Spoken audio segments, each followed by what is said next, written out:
Hi everyone, you hear the water kettle boiling. It's time for our episode 3 with Boy in here. Thank you for coming back. You are gonna receive our third shipment of our tea. So I'm very excited to introduce you finally to Puerh tea. So in this episode, we're gonna teach you how to drink and brew Puerh tea. And we're going to start with Menghai Factory 7542 is a recipe cake. You can read more about it on our descriptions. So this is a raw pour. This one is made in 2006 April. So when you receive the package, you will find that there's nuggets inside, and you will see what's going on. So this is the tea that we're going to sample. And this is the tea that we are drinking for everyone. So we did a small episodes on a quick understanding of how to break a cake. But when you see a tea cake like this, you can see that they are actually a compressed tea leaf, and the nuggets you got is coming out from something like this. Okay, so water boils. It's important to have full boil water for raw pu'er tea. The difference between raw pu'er and shu pu'er is this is post-fermented tea, meaning that it's actually fermenting after it get produced. So this been a 2006 cake, so it's been aging for quite a little bit time. It's going into its first maturity state. So how do you brew this?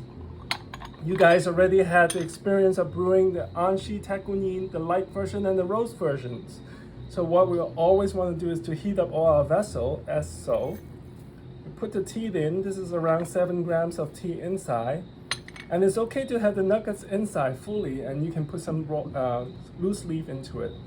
First thing you want to do is to rinse it. Boiling water in. One position, have the swell coming up all the way up. You can start to see bubbles forming on the surface. What you want to do is then just skim off the bubble. And besides that bubble, you can also see that this have bubbles coming out of it. Imagine this tea being pressed since 2006. There's air pockets inside. What you want to do is to let those air pockets fully engage with the water, and that will create bubbles. That's okay. Pour it out. That's your rinse. And immediately what you really want to do is not to just go in and go to the second brew. You want to really pay attention of what is happening in the gaiwan or whatever vessel you have. You can see there's a lot of steam coming up. What you want to do is to smell it. Understanding where the smell of it is. Is it aromatic? Is it savory? Is it floral? Is it fruity? Is it meaty? All this understanding leads you to a better sessions of yourself. So you can see the tea leaf is still brewing. There's hot water in it, but it's been drained out. That is your rinse. You can judge by the color of the rinse that this has been aged, because if not, it will be much more lighter and greener on that sense. You don't want to drain the rinse as we taught you on the first episode. We use that to clean the cup, and we also use that to give it back to nature, in a sense. So once you have that all done, this is your first brewing. Find the spot that you really want to hit your water with it. We're gonna use a forceful pouring over this. Before that, we're gonna also heat up the guy, which is the lid, by pouring hot water in it, and then we're gonna go into it. Okay, you can see a little bit of disturbance in there. There's a little rotations in there, a little more bubbles coming out of it.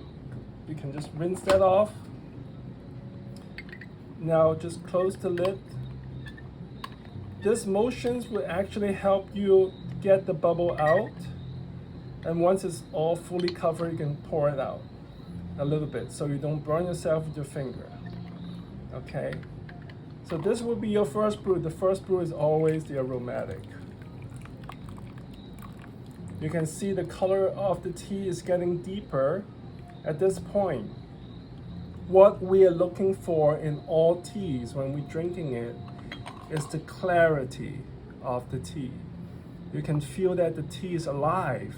You can see the liqueur have some sheens to it. There's like an oily feeling to it. There's something is alive in there and it's very, very clean. That's what you really want to see visually. The second is smelling it. When you smell it and bring it up and you don't smell anything moldy or anything like that, because if you smell something like that, your body kind of reject it, don't drink it. I mean, that's not gonna be good for you if your body rejects it. So this is your first cup. By judging this first cup, you can see how you're gonna do your second brew. You can see it's pretty strong, it's pretty thick on that sense. So your second brew, which is the body, you don't need too much heat in there at this point. So I'm gonna do the second pouring, which is a longer stream on top, around 5 to 6 inches off. You can see on that. Also the bubble gonna come up again. You can see how expansions of the leaf is expanding more at this point, filling up the gaiwan or whatever vessel you want. Have a little slurp of that tea, cleaning, cleansing. You can immediately feel the astringency of it. It's not an intrusive astringency, but almost like chewing on the fresh leaf in that sense. So I'm pouring my second brew, which is our body of the tea. One from Michelle, she's helping us to do these videos.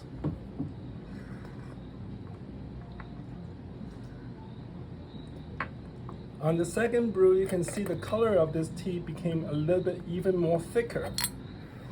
I will have a side by side of that next to each other. You can see the color already getting stronger on this sense, right? So you will be expecting that this tea gonna be a more full body, which is our second brew.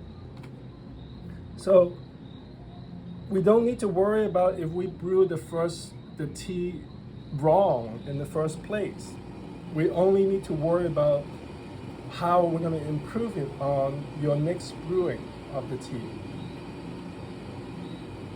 So because the water been cooling down for your second brew, our third brew, we're going to make it a more boiling water temperature on it. Smell the lid again. See if the aroma start to accumulate on the lid. That's where the aroma should be. If you have a full aromatic, almost like smelling dry bouquet of flowers, then it's ready for you to brew it on the third time. And you can use this idea to keep brewing it, as long as it revives. Every time you finish brewing, without water in it, the tea will revive itself, ready for you to go on to the next steps of it. So the third brew, a boiling water. I know that it's very hot in there, so I want to don't cover it up with the lid, but then we can savor on our second brew and see the difference of it.